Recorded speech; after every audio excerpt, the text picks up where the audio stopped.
Novera. Why your name is Novera? Novera নামের পিছনে একটা গল্প আছে। আমার মা ছোটবেলায় একটা বই পড়েছিলেন নভেরা আহমেদকে নিয়ে। উনি আমাদের দেশের খুব বড় একজন স্কাল্পচার ছিলেন। সো তার নামে আমার নামটা করা।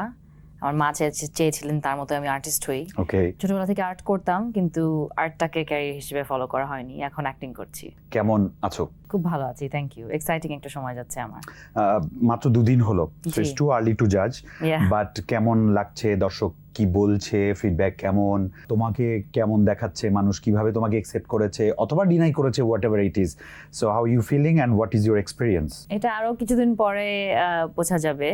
আমরা যখন ফিল্মটা নিয়ে ঘুরেছিলাম দেশ বিদেশে, তখন খুব ভালো একটা রেসপন্স পেয়েছিলাম।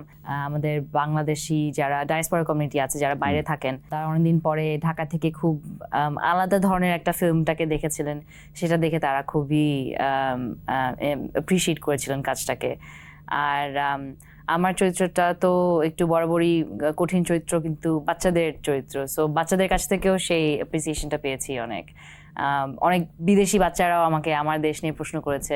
ওই জায়গাগুলো থেকে আসলে খুব মজা লেগেছে এটা প্রমোট করে। সানবিট সব দিবে সামাল। সানবিট ম্যাজিক প্রেস ডিশওয়াশিং এর মাথা ঘোরানো সলিউশন। দেখো, দেশের মানুষের ভালোবাসা দেখানোর সুযোগ তো মাত্র শুরু হলো, কিন্তু এই যে বিদেশে বিভিন্ন দেশের আন্তর্জাতিক চলচ্চিত্র উৎসবে এটা পার্টিসিপেট করে কোথাও পুরস্কৃত, কোথাও প্রশংসিত, কোথাও আলোচিত হয়েছে, সেই ব্যাপারটা যদি একটু শেয়ার করতে। এবং সামওয়্যার ইউ অ্যাটেন্ডেড, রাইট? আমি খুব বেশি একটা ফেস্টিভ্যালে অ্যাটেন্ড করতে পারিনি। লন্ডনের একটা ফেস্টিভ্যালে ছিলাম, জার্মানির শিলিঙ্গেল ফিল্ম ফেস্টিভ্যাল, যেখানে আমাদের ছবিটা টপ অ্যাওয়ার্ড পেয়েছে।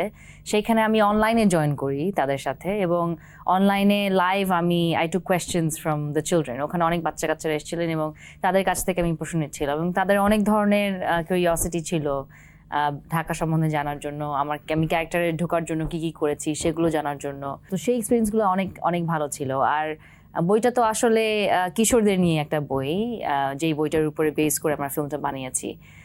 তো এই যে মানুষের কাছ থেকে ফিল্মটার কথা শুনতে আসলে খুবই ভালো লাগে।